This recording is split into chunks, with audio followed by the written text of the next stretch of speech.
We need to be driven by something bigger than ourselves, whether that's your faith, your family, friends, teammates, colleagues, right? Whatever your purpose is. You're not just saying the words, Austin. You are the words. You have the embodiment factor down. You said go big or go home. And on my recovery, that was every single day. It was like, Dad, man, you're not here, but I'm going big for you. How can I go big today? You had a 7? Mine was the worst level 7 that my doctors ever saw that came out of a coma. Oh.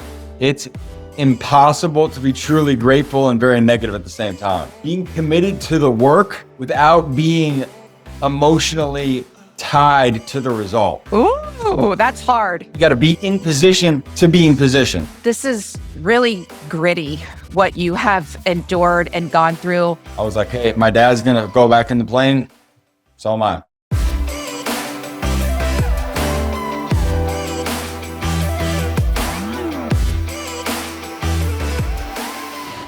Hey there, welcome back to Raj with Kate Ekman. Today's episode is unlike anything I've ever done before. I've been interviewing people for more than 20 years, and I can say that today's guest is literally a walking miracle by every definition.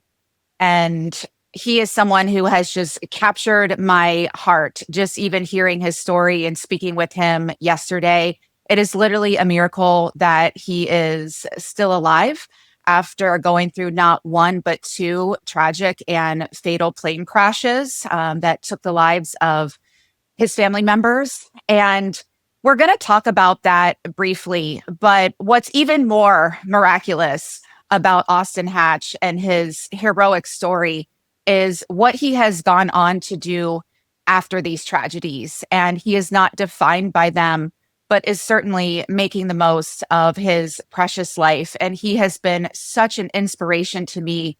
And the little time that I know him, I have shivers and chills in my body just thinking about what he has endured and what he has gone on to do. And I am thrilled to introduce you to him and thrilled for all of us to now watch and see what he continues to do with his miraculous life. Austin Hatch, thank you so much for being here today. Well, thank you, Kate. I really appreciate it. So grateful for the opportunity to contribute to your podcast, and thanks for your kind words, and life's given me some opportunities. Unfortunate circumstances, but given me great opportunities. So yeah, and I know you don't like to dwell on it, but it's also made you who you are today. And so if you could just share whatever you want to share about it. But, you know, like I told everyone, you have been through, it doesn't even seem possible. Not one, but 2 plane crashes, both with your father and other family members. One when you were a little boy, another when you were in high school and had just received a scholarship to play basketball at the University of Michigan. What would you like to share about these incidents? I have an incredible family in heaven. I can't wait to see him again someday. But I got some more work to do here, me and my wife and our kids, and God willing, more kids. She wants 4 or 5, I think, so we're going to compromise and have 4 or 5, I guess. But yeah, so I have an amazing family in heaven. So grateful for them and their impact on my life and their continued impact on my life, right? And my mom, Julia, was an incredible woman.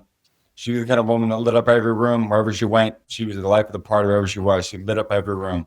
And that kind of brings up a whole nother issue, which is, I think there's some people that brighten up a room when they enter, like my mom. There's some people that brighten up the room when they enter, right? And there's other people that brighten up the room when they leave, unfortunately, right? So my mom was obviously that first person. She was an incredible, incredible lady.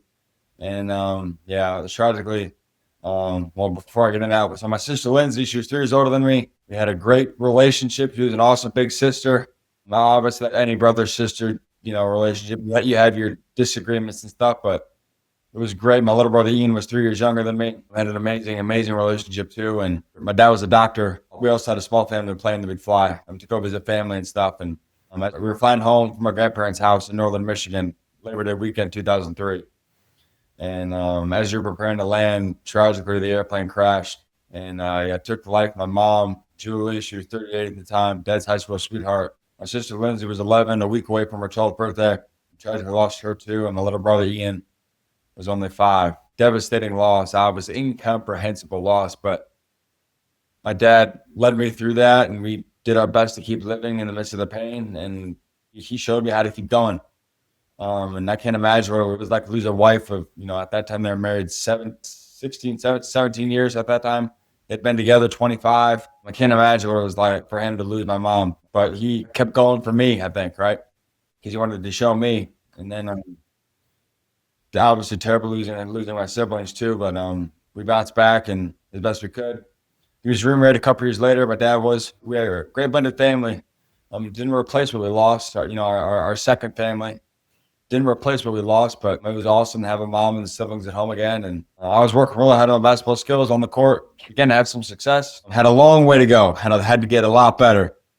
But our coach Beeline, the former coach in Michigan, saw me play sophomore year in February. Had a good game. And then after my transcript came through, after the school year ended in June, he saw my transcript, I had good grades, and offered me a scholarship to play for him. June 15th, dream come true, right? Dream come true. I hope to have a great career in Michigan. I think I could have been pretty good there, I think. I mean, who knows? But I think I could have been pretty good. But 9 days later, my dad, Steve, my second mom, Kim, and I were flying to northern Michigan this time. The same place we returned from when our first plane crashed in 2003, and had some bad weather. I had to go to a different airport, and as you're preparing to land again, the airplane crashed and killed my dad, Steve. Killed my second mom, Kim, and should have killed me too. Should have killed me too. By the grace of God, I'm here. Nothing else. By the grace of God, I'm here. And had a long list of injuries. Was in a coma for like 2.5 months. But Coach Beon came to see me in the hospital and I couldn't walk. And he said, Austin, man, basically, this is not verbatim what he said. This was 14 years ago. I don't remember verbatim, but essentially he said, Austin, man, I can't wait to have you on my team someday. I can't wait to coach you. Whenever you're able to come play for me at Michigan, I can't wait to coach you. I couldn't walk. Didn't know if I was ever going to walk ever again, right? But incredible man, and Coach Beeline, to honor his commitment to me, and was blessed to make a pretty good comeback. And I spent 4 years on the team at Michigan, and yeah, life's good. It's so blessed. And the challenges are giving me an opportunity, right? Challenges are opportunities. So thank you for sharing that. I know it's not pleasant to talk about. I know you've been asked about it for years now. And I know you did a beautiful piece for ESPN and Sports Center and had to go there. I'm so sorry. You essentially lost your whole family, and not one, but two moms. It's unthinkable. Like you said, what you've been through, it's hard to even wrap our human minds around it. It hurts my face even to even talk about it. And I didn't go through it. And yes, I'm deeply empathetic, but I can't imagine surviving losing the family, and you're just a little boy, and then going on to be such a success both on and off the court as a basketball player. And then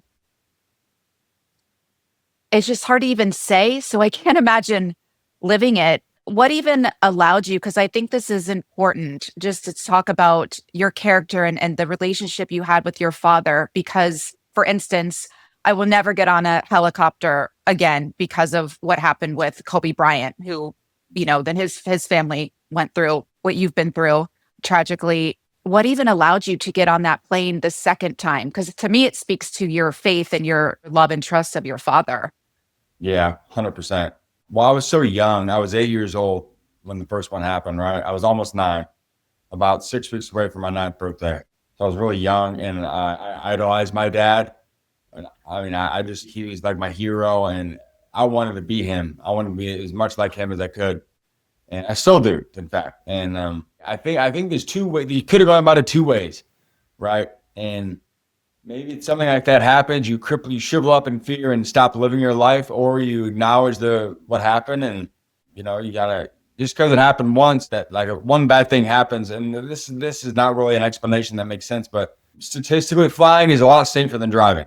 Statistically, my life doesn't prove that, obviously. But just because you get in a really bad car accident, you're not never going to drive again, right? And obviously, driving is a lot more common than flying, but the principle is the same, right?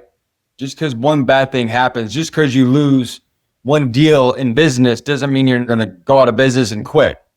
Just because you have one bad relationship doesn't mean you're never going to try for a better one the next time. Just because you have one bad thing, I don't think that you can let that prevent you from doing things in the future. You know what I mean? And, like I said, I just wanted to be like, I followed my dad's footsteps, so everything he did.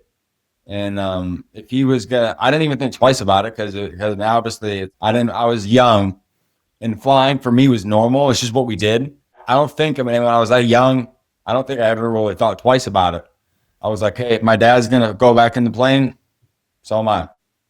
Do you remember what went through your mind? Because again, you did survive. Obviously, we're here talking a true miracle, but you were in a coma for 2.5 months and didn't know or think you would even walk again. You had to learn to talk and do everything all over again, despite being this star athlete. What was that moment like where you realize you're alive, you're coming out of this coma, but you found out that you lost your hero, your best friend, and your second mom? Yeah, well, I think it was a blessing that I was hurt so bad because I had such a long road to recovery, right? And I had so much to focus on. I had to get myself better. And not that I didn't have time or energy to worry or think about other things. Obviously, I did, but it's like I had so far to go that I was like, man, I gotta be spending all my time on getting myself better. And that I think that like sometimes if and I thought about this, like if I was totally healthy, if nothing had happened to me, like it would have been. I mean, I think about like for all my other family members, other people close to me, who were just no, they were in the crash, but they were close to it. They were close to me, close to my family, and they were perfectly healthy, and they just had to just deal with the loss, deal with the emotions, like it. While what else is there to do? Like to think about besides that, you know? And for me, it was like I said, I had so far to go. I had so much work to do to get myself better and try to get to Michigan. That was every day, 24/7, 365 for 3 years. I mean, it was just trying to get to Michigan. I think that brings a whole nother issue. Like, I think the ability to be like laser focused on things is really important. 'Cause there's a lot of distraction in the world, a lot of things that we can get distracted by, whether it's media, other drama, stuff happens.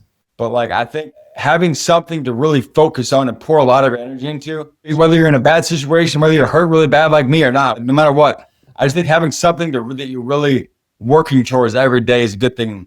It's a good thing to have in your life. And for me, that was my recovery at the time, was my recovery, trying to get to Michigan. Now it's my family. Now it's my business. So I'm just trying to pour everything I have into it. And we'll talk about this more in a minute. But my dad, as I said, my hero. And one thing he always said, he said, Austin, man, whatever you want to do in your life, he said, go big or go home. He said, go big or go home. And on my recovery, that was every single day. It was like, Dad, man, you're not here, but I'm going big for you. How can I go big today? And I think just like in life, just go big or go home. Because here the reality is, how we do one thing is how we do everything, right? How we do one thing is how we do everything. If you're going big to be a really good basketball player, and then like you're working really hard at that, but then life presents you with some challenges. Okay, well, I can't work to be the best basketball player that I could be anymore. But now I'm going to work to make the best recovery from a level 7 traumatic brain injury that's ever been made by anyone. Quick thing on the note of TBIs. So TBIs, I'm not sure if you know, but you can probably do about TBIs, but the traumatic brain injuries measured on a scale of severity from 1 to 7, 7 being the worst. And levels 1, 2, and 3, have a pretty good chance of, returning to normal life, regaining your independence. Like in football, a concussion is a TBI. Fortunately, I'm not gonna say it's minor, but it's like a level 1 or a 2. Wow. Concussion, like a really bad concussion, I think it's like a level 1 or a 2. Like, you get your bell rung, you're like. And you had a 7? Mine was the worst level 7 that my doctors ever saw that came out of a coma. So like, oh, I'm just like, man, if I want to overcome this, I got to go big. I want to get to Michigan after being in this spot. I got to go big. Dad, I'm going big for you. I'm going big for, and yeah. So go big or go home, kind of a mantra for me. It's how I live my life every day. I try to go big as a husband, going big as a dad, going big in business. I just try to go big in whatever I do. And that's not the right way or the best way, but it's, if you go big consistently, generally speaking, good things are going to happen. Things tend to work out for the good. So. And I want to talk a little bit more about that in a bit, just so everyone can really define what going big for them looks like and start trying that on more consistently or adding to that. But what I'm really hearing that you just spoke to is the importance of having a goal, whatever that goal is. And that kind of got you through heroically. And, I'm laughing because we're both Big Ten athletes, former Big Ten athletes, and especially swimmers. And you're a high revenue sport. People care about basketball. I was a swimmer. Unless you're Michael Phelps, people don't care as much about it. But I look back at what we did and what I did, and I'm like, you're insane, like how we trained. And my niece is doing it now, the discipline that it sets you up for life. And I can't help but think that fight in you and that heart in you is of a Big Ten athlete or a college athlete who there's no choice but to go big or go home. So I love that fighting spirit and just what an example you are. And I'd love in a moment if you could talk about how we can all embody that a bit more. That's the good news, is what you were able to do and continue on. I have to ask because it's something that I've been really focusing on, and it can be very, very painful. And that is sitting with our pain and blocking out all the distractions. And yes, working toward goals, but also allowing the discomfort to come up, allowing the heartache to come up. Did you go through that, or do you have those moments, or do you work with a coach or a therapist to, I guess, really let the enormity of the pain out? Can you just talk about that? Because it's been a huge part of my journey through trauma and loss. And I'm just curious how you've kind of grappled with that or managed the amount of pain that gets stored in our bodies and in our fascia tissue.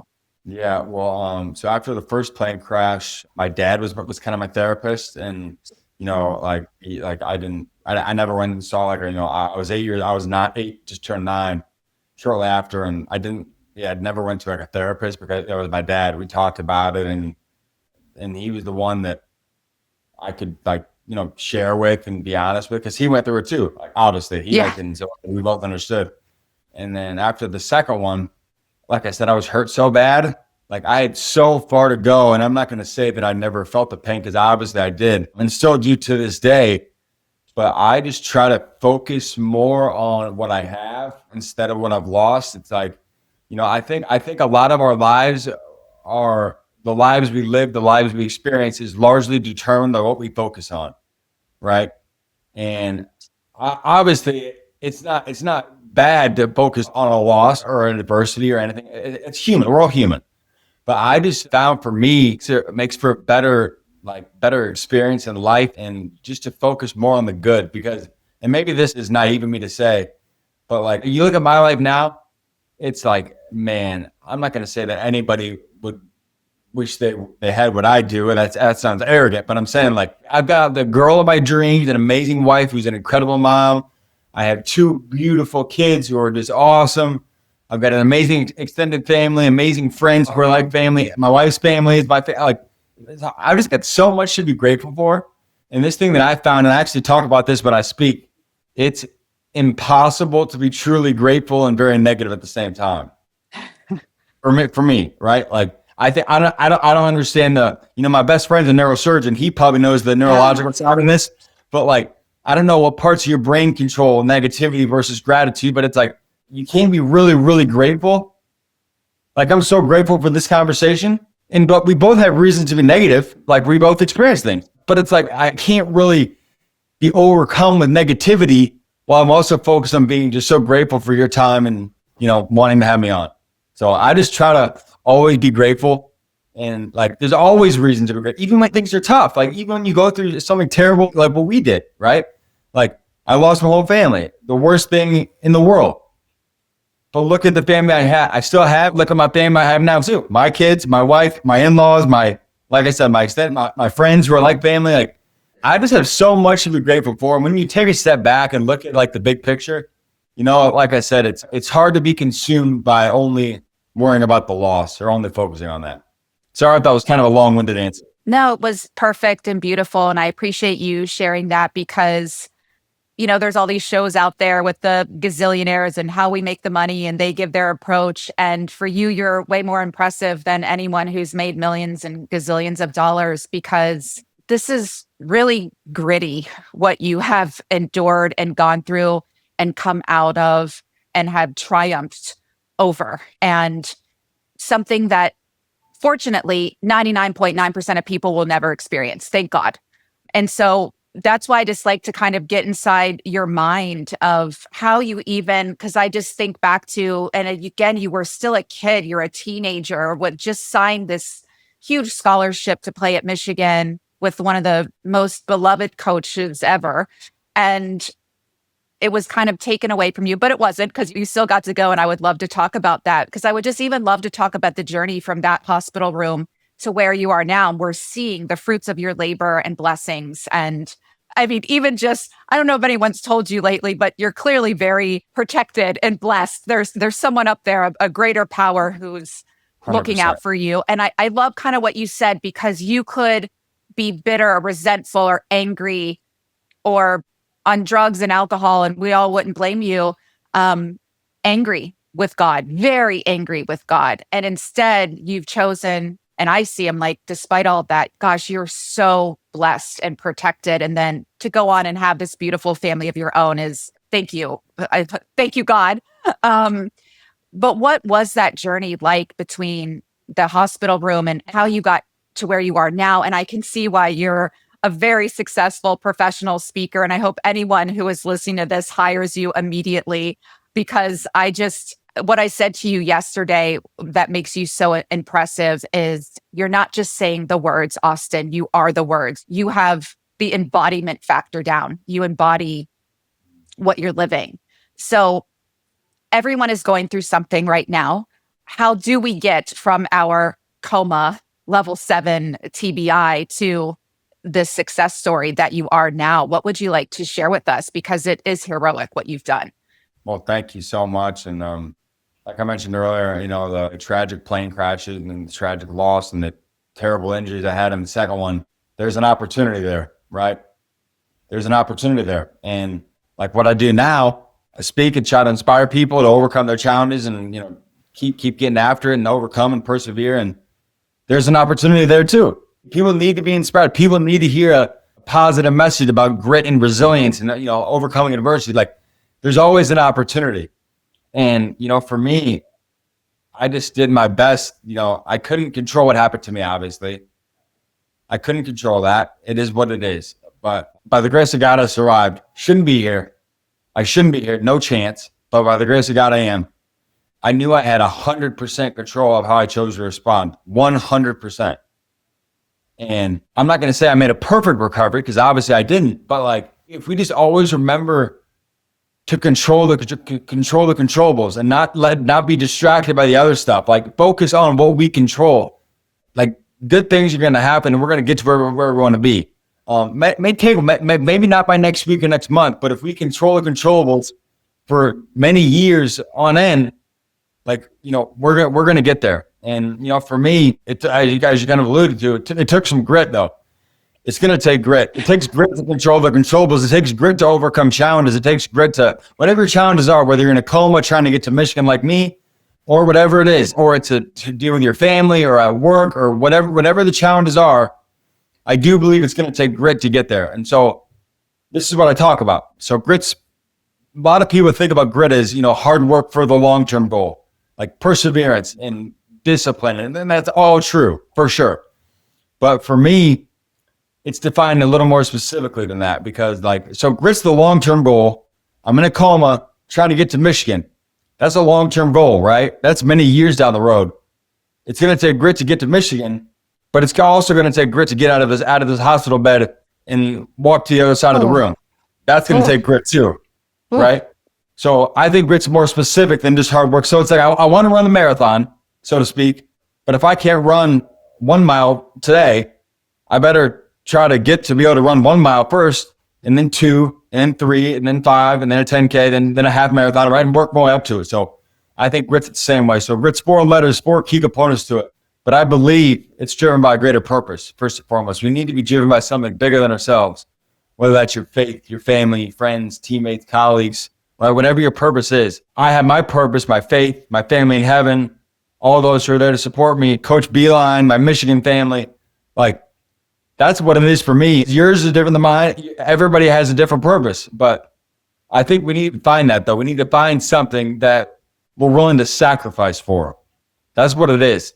Because if it's just for me, if I was only making the recovery for me, it was way too hard. it was so hard. If it was only for me, I wouldn't have. I would have given up. But it was for my family. It was to honor my family in heaven, honor God, and it's like nothing I was gonna do for them. So I think being driven by something bigger than ourselves is very important. I think even the more important thing is to remember that every day. I'm not saying everything I do, I check, okay, what's my greater purpose here? But like, you need to have it like in the back of your mind all the time.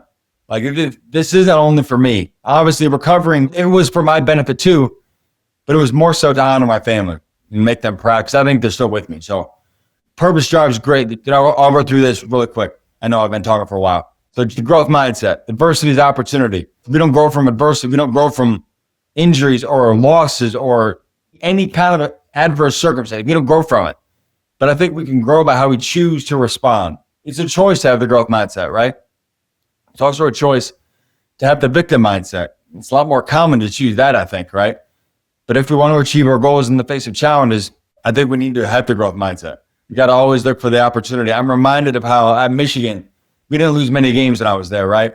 But whenever we would lose, Coach Beeline, my coach, he would come in the locker room and he, list the reasons why we lost, what we didn't do, what we didn't execute, how we need to get better, and know what we need to prepare better for the future game. But then he would say every time, we're going to watch the film of the game and find a way to get better from it. We're going to watch the film and get better from it.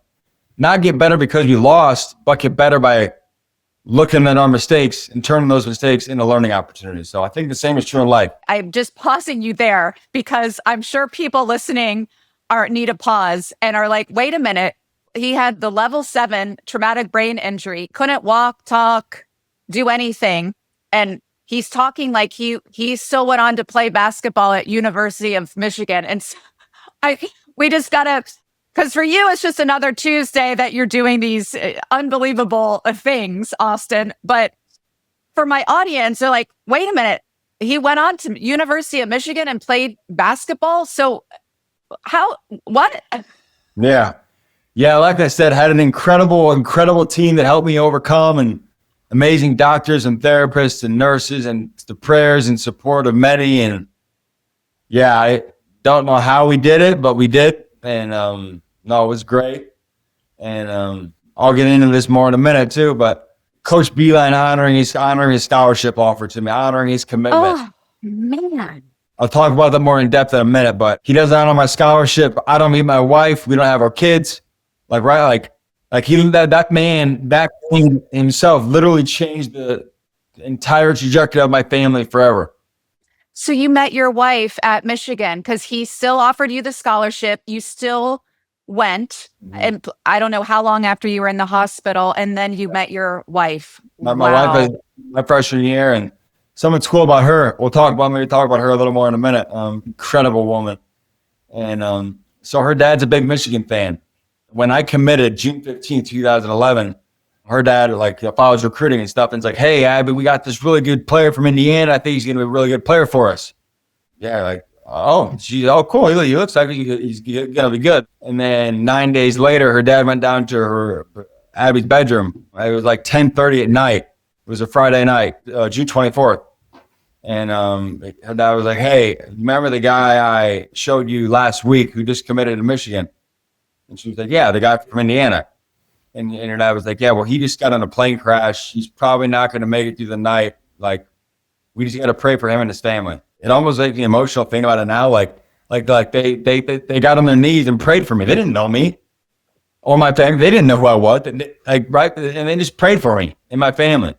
Right. Like, if that's not the good stuff, I don't know what is. You know what I mean? And can't believe I'm married to her now, and we got 2 kids, more, God willing, more on the way. And yeah, no, it's just, like I was saying before, like I look at my life now, yeah, obviously there's a lot of reasons to be negative, a lot of reasons to be mad at God and frustrated and stuff. But like, I don't deserve to have it this good either.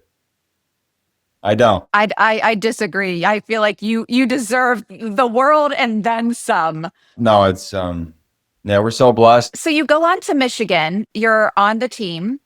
And I'd love to talk about your role on the team and how much you were able to play, if at all. And that moment when, because you didn't know Abby, but she knew of you, that moment when it's a big school. Listen, I went to Penn State. There's 40,000 people there. That's when people are like, oh, so-and-so went to Penn State. Do you know them? I'm like, unless they were an athlete, probably not. But No, there's no. tons of people at the University of Michigan. You're there. You're on the team. What was that moment that you met Abby, who knew you and has been praying for you? And she was probably like, oh my God, how is he here? Yeah, so Poli Sci 101, big intro class, 900 people in the class. Started at 8:30 or 8:40. Started at 8:40 a.m. Tuesday, Thursday. This was a Thursday. She walked into class late, like 20 minutes late. They played at Nebraska the night before, and the jet lag flew back. We got back at 2 a.m, and then they're expected to be in class at 8:30. Right, like student athlete. So she was an athlete too. Yeah, she was a 3-time All-American volleyball player. Yeah, she was amazing. But yeah, so she walks into class late, and I kind of flagged her down, like let her know, like hey, got one here, and she came and sat next to me, and yeah, rest is history. Wow. So Yeah, she knew who did she realize like, oh my gosh, this is that guy I've been praying for? I don't know, maybe. I knew who she was. She was the star of the volleyball team. Like,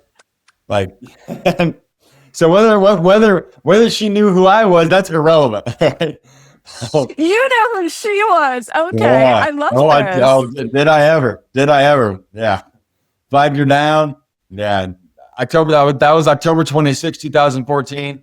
Then the next class, I saw her again. She came and sat next to me again. And yeah, the rest is history. We started dating like a month later.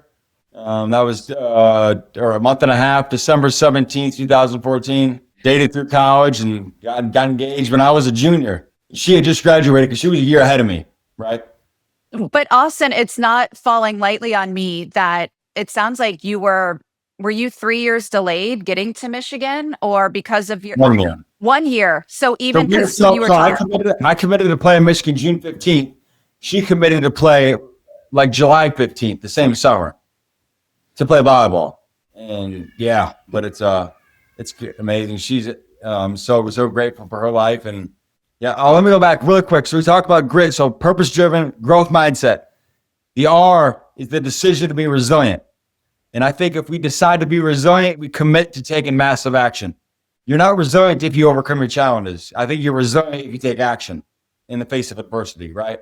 And overcoming your challenges is a byproduct of being resilient. You're resilient. Like resilience is what you do every day, right? Like for me, people may think of me as resilient because I made it to Michigan after being in 2 plane crashes and almost being killed in the second one.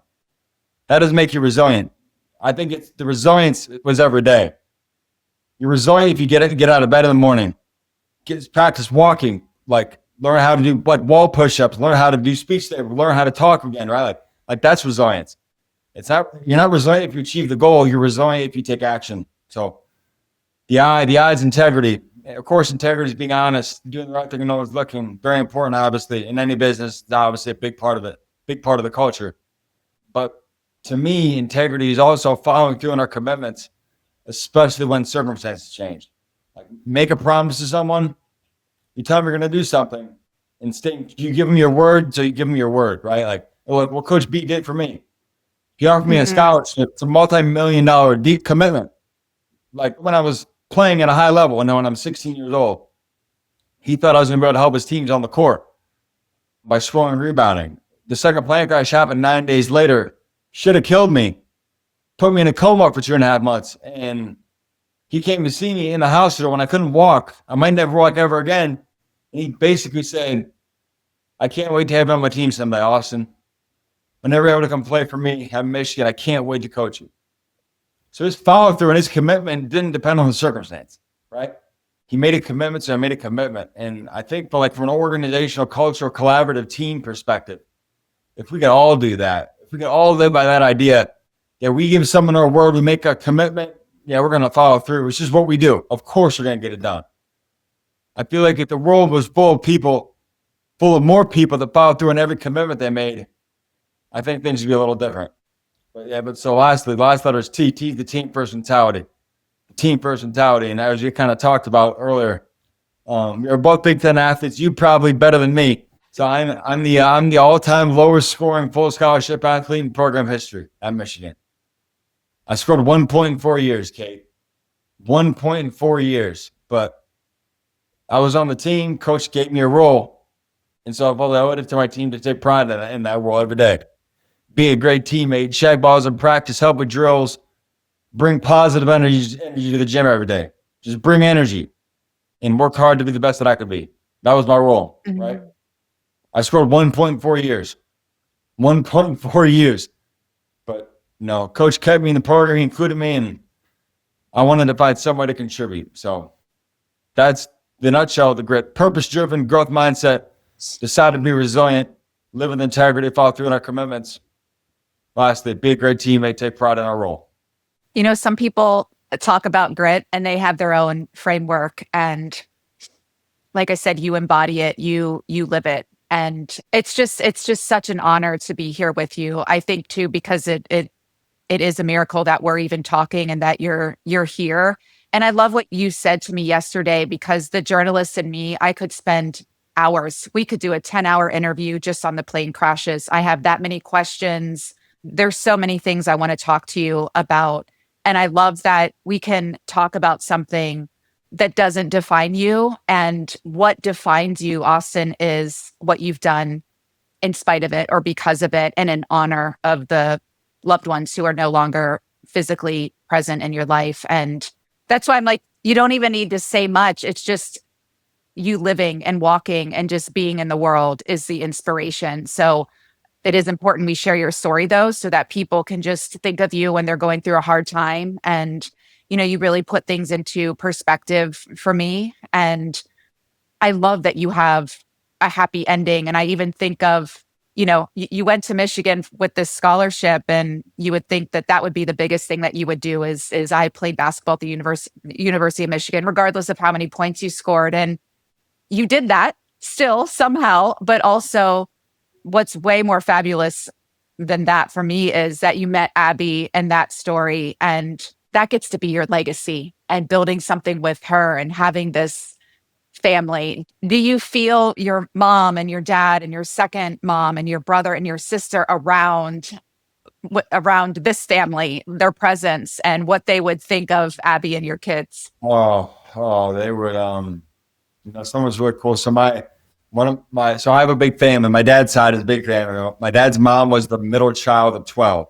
Oh my gosh. Also big families are a little more common back then. O'Donnell was my grandma's maiden name. And the Hatch O'Donnell family is a big family. And he's technically one of my second cousins. So he's my dad's cousin.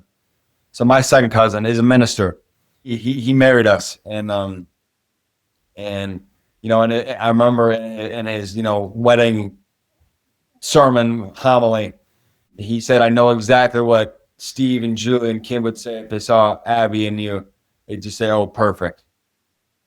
They'd say, oh, they would say, oh, perfect. And that's it. I mean, and it's cool because I feel like I think they're proud of, how we responded to the loss and how we overcame it, and not overcame it, but how we kept living in the midst of it. And I'm sure they would have been proud of Michigan and stuff, but like they're way more proud of my family now. And no, they're with us every day, and it's actually really cool. So our son's 2.5, and pretty routinely he'll and actually this was a couple weeks ago. We were talking to him because he's 2.5, but like my wife's family lives 30 minutes away from here. We see them all the time, and it's awesome. But like he's never gonna meet his grandparents on my side, right? Like he'll never know them, and that's obviously sad and tragic. But like he knows he has angels in heaven, and he talks about it. And he said, yeah, it was cool. Like a couple weeks ago, he was talking about his angel, and he's like, Mom and Dad, I see them. They're flying up, and I see them. Like, and it took us aback. Like, it's emotional. It's like, yeah, they're not here, but it's like they're still impacting him, and because we want to keep their memory alive. And I don't want to just have our kids know me as a dad who went through some terrible stuff and lost what I lost, right? I want my family to be celebrated and honored and by how we talk about them. And I think like, because like you try to keep that from your kids, try to like, oh, you never want them to know that because it's a tragic story. You could try to keep it from them, or you could, or we look at it like, hey, this is reality. Let's just try to celebrate this as much as we can and celebrate the memory that we have with them. So That's so beautiful. Thank you for sharing that. I have done a lot of research in the realms because I've lost loved ones too, and they've crossed over obviously, and I feel their presence, I hear their messages, and children, Austin, are still so connected to source, like they haven't been messed up by the world yet, so to speak. And so they still have those senses where they can see and hear and feel the presence. And so he wasn't just, and he doesn't know to like say something to be cute or funny or make you feel a certain way. Like he really felt that and meant that. And that just brought tears to my eyes because it's so powerful. And that fact that he knows and can feel their presence. And then what's beautiful, and you said it yesterday, they're in a better place.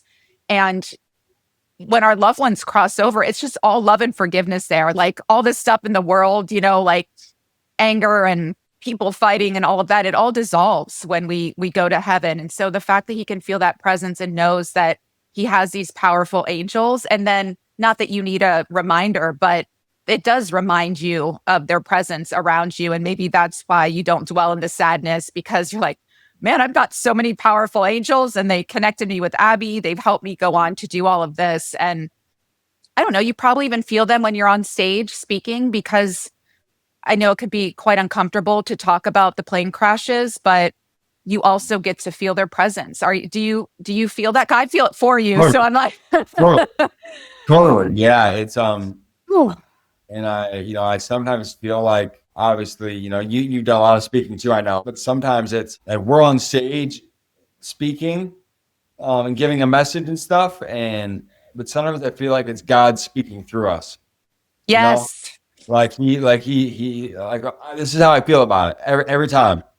And I'm obviously not up there giving a Christian presentation, trying to convert the audience to Christianity, but it's like God maybe saying, hey, I want to let these people know they can have hope because they're going through stuff. I want to convey a message of hope to them from me, and I'm going to use you to do it. Right? Obviously, I have the grit stuff that, like I've talked about, the purpose, the growth mindset, the decide to be resilient, live with integrity, follow through on our commitments, be a great teammate. Like I've never once in a presentation said, hey, if anybody in here, by show of hands, if anybody in here wants to give their love to Christ now, I would love to. Like I've never done that. Like I'm not. It's awesome those who do. I'm a huge fan of that, but that's not me. That's not what my role is when I speak at companies. But every time I speak, it's people come up afterwards and they'll say something like I could tell you're a Christian by how you spoke today, or I can tell God is leading your life by how you conduct yourself on stage. And so it's like, and obviously I'm not saying look at me, look at the example I am. All I'm saying is like, I think a lot of people in today's culture try to like shy away from the faith component of life, like try to like keep it like on the back burner and not let it speak too loudly. But it's like, that's who I am. So I'm going to, let it speak loud and clear as best I can. We just spoke about how your son at 2.5 has this knowing, this inner knowing, and also can feel. This just came to me as you were talking, and I'm imagining you in that hospital room. Did you, and maybe you didn't know at the time, just so curious, and there are no right or wrong answers, of course. Do you think somewhere in there, despite the traumatic brain injury, the severe one, that you had this inner knowing that if you kept going and somehow even went to Michigan. So I love that coach came and visited you because he kept that hope alive, that dream and scholarship is still available to you. And that kept you going, that you had an inner knowing that if I can just get there, because you met Abby there. And that, like, I can't help but think, and especially both of us believing in a higher power, that there was some inner knowing that if I can just get there, there's this pot of gold waiting for me.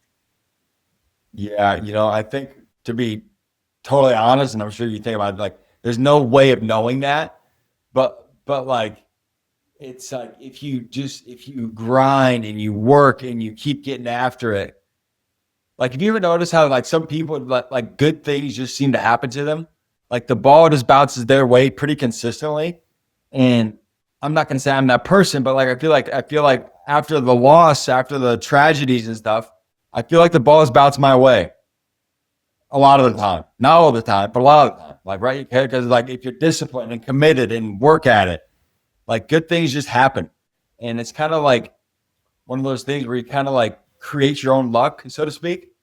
And I think a lot of that is just by the discipline you have every day, by controlling the controllables. And yeah, I often, when I speak, I make a few, and you'll probably appreciate this being a Penn State alum.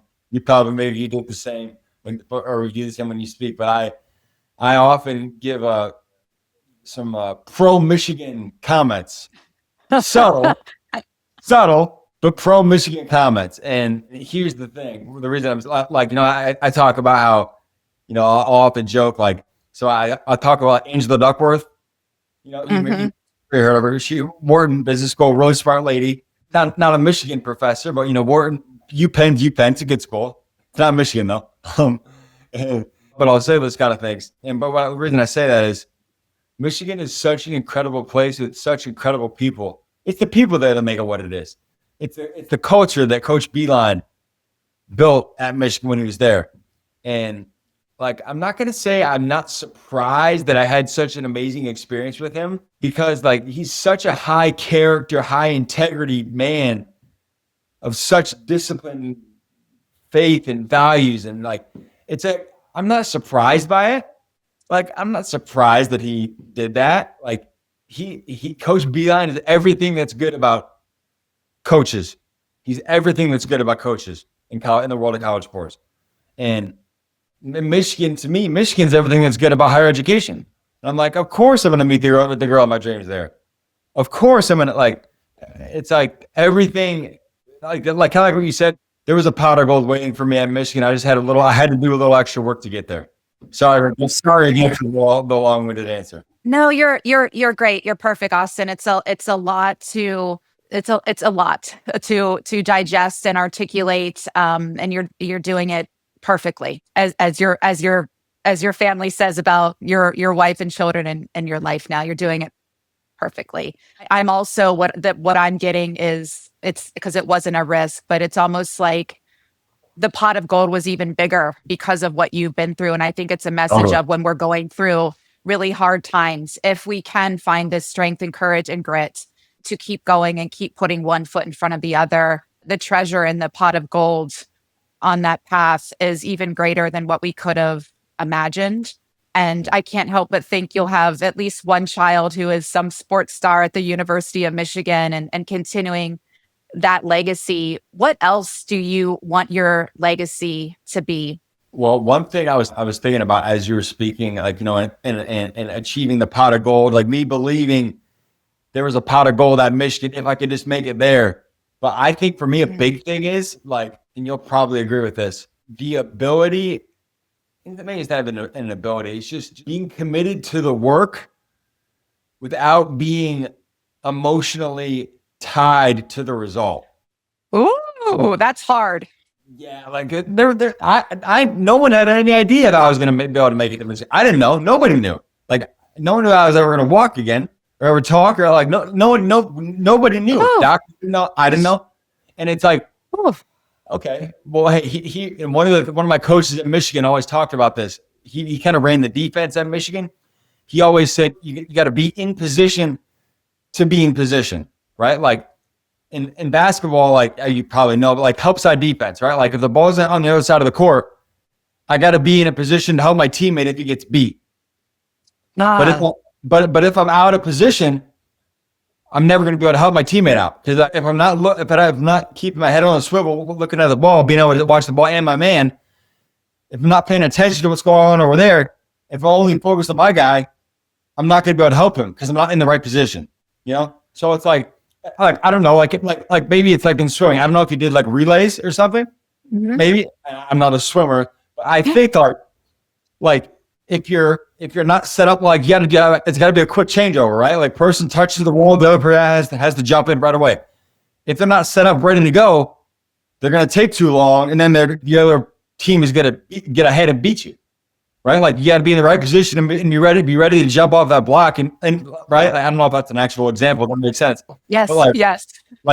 And I think in life, like we can put ourselves in position to be in position. I think in my marriage, like want to have an amazing, happy life, loving family. Like, okay, well, as a dad, what can I control to you can't guarantee that's going to happen, but I can support my family, do my role as a provider, right? Be loving and supportive and help my wife with what she needs, be a great dad to our kids, be present. That's not going to guarantee happy, healthy, like family, but it's going to give ourselves, it's going to pretty much, it's going to put us in a really good position. So I look at it like, again, sorry for the long-winded answer. I think about it like in terms of like probability, right?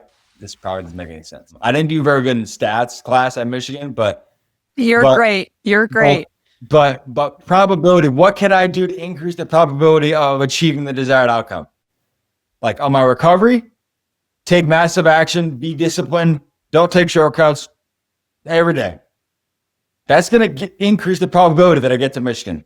It's not going to guarantee it, but it's going to guarantee. It's going to give me a pretty good chance, right? Like what's going to increase the probability that I have a healthy, happy, healthy, loving family? Well, be a loving dad, be present, be involved, be engaged, okay. It's not going to guarantee it, but it's going to give us a pretty good chance. Like in business, how can I increase the probability that I grow this brand and keep inspiring as many people as I can by inspiring one person at a time? Well, build the brand every day. It's not going to guarantee that I achieve my goal, but it's going to give me a pretty good chance. It's going to increase the probability. So it's kind of how I think about it. And, I think in life, like there's probability in everything. And what can we do can't guarantee success, but make achieving the desired outcome the most likely.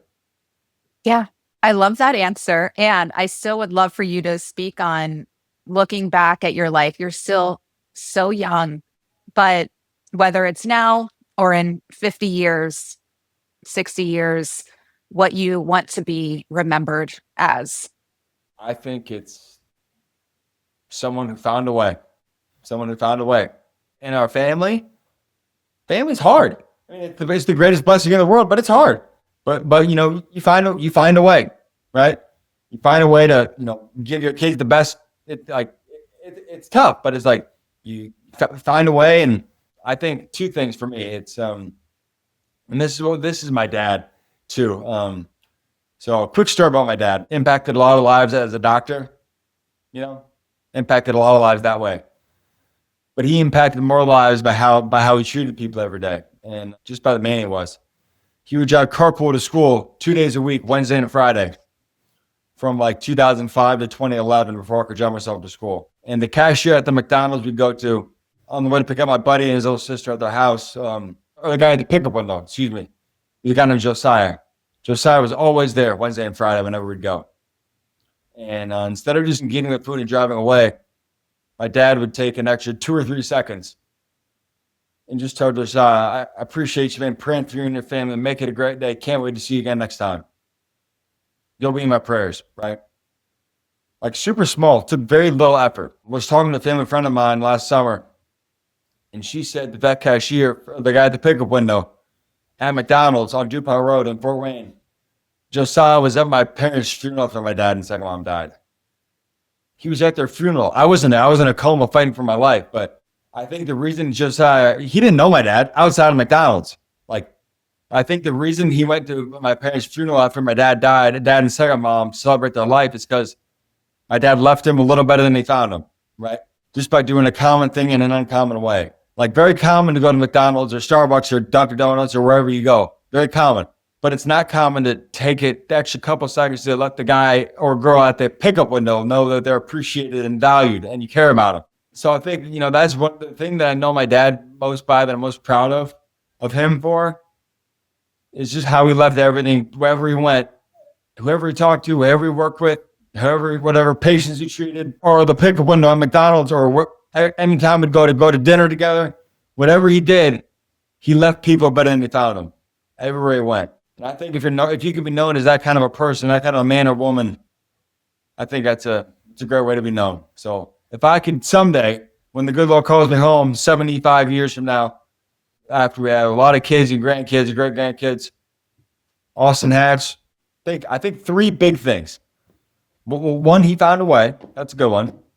But the three big things are for me. Actually, it's two big things. He honored God with his life, and he always did his best to leave things better than he found them. Mm.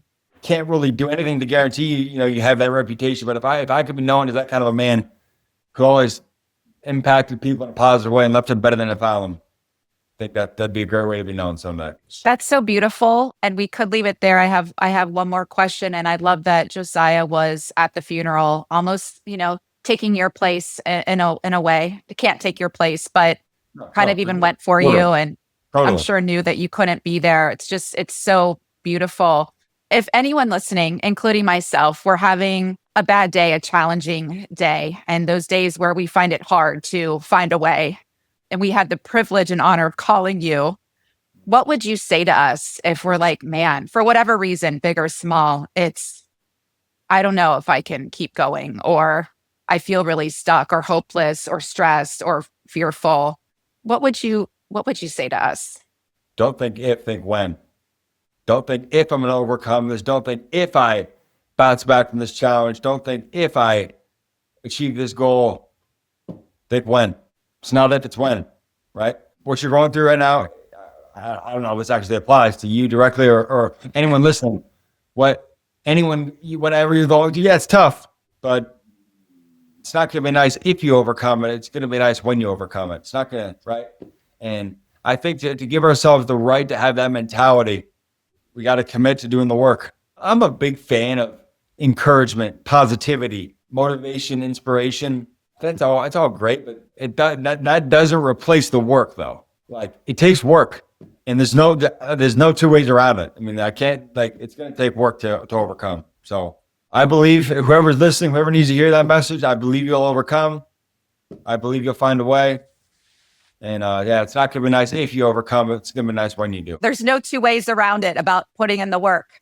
Yeah, it takes work. And I think to have the thoughts that, it's going to be nice when I overcome this, we got to first commit to doing the work every day. Got to have the discipline to commit to the work. So if you need to hear that message, or whoever's listening, if they need to hear it, it's going to be nice when you overcome it. When? As long as you commit to doing the work. And then I just add to it, and your story inspires this, that pot of gold that is waiting for us, at the end and somewhere on that journey of doing the work. And I wish we all had a picture of Abby's face as that symbol, a picture of you and your beautiful family that you've created and that you've been blessed with, both your family in heaven and your family here on earth. We'll have to, please send me that. I want to put it in the show notes, because it's just, everyone can have their symbol of that, and the hope and inspiration that you have earned and that you deserve and that you have worked for. It's just such a testament to your character, Austin. And I can see why Coach wanted you there as the MVP of inspiration on and off the bench. And that's part of your legacy too. I'll give you the final word here. I honor you and what you have overcome. This is a show that is full of overcomers, and no one does it better than you. So thank you for just giving us all that boost of hope and determination and faith. Yeah, well, for sure. Thank you so much for having me on. I really appreciate it. Grateful we got connected. Not sure how we did. I don't even remember but I'm so grateful that we did. And I hope this podcast, hope the recording adds value. I hope you get some good feedback. And I guess if there's anything else that I can ever do to help you or support you in any way, definitely don't hesitate to reach out. Okay. Yeah, thank you. And same, we're on this journey together now, and huge fan of you and all that you're doing. And I can't wait to see where you go. I know there's books and TV shows and speeches and just so many incredible things in your future, along with the 5 children. So, yeah. Well, Kate, it's going to be, we're going to have as many as my wife wants. So if she wants 4, we're going to compromise and have 4. If she wants 6, we're going to compromise and I have 6, whatever, however many she wants. So yeah, we'll keep you posted for sure. Thank you so much. Thanks for allowing us to be on your journey. And I'm so glad that all of you here are here as well. And you can follow Austin's journey. All of his information is in the show notes. Please book him as a speaker, and I'll have to have him back on. So thank you all for being here. I'm taking it all in. We got to meet a real life hero and a walking miracle today. So thank you, Austin. And thanks to all of you. We'll see you next week right here on Raj. Bye, everybody.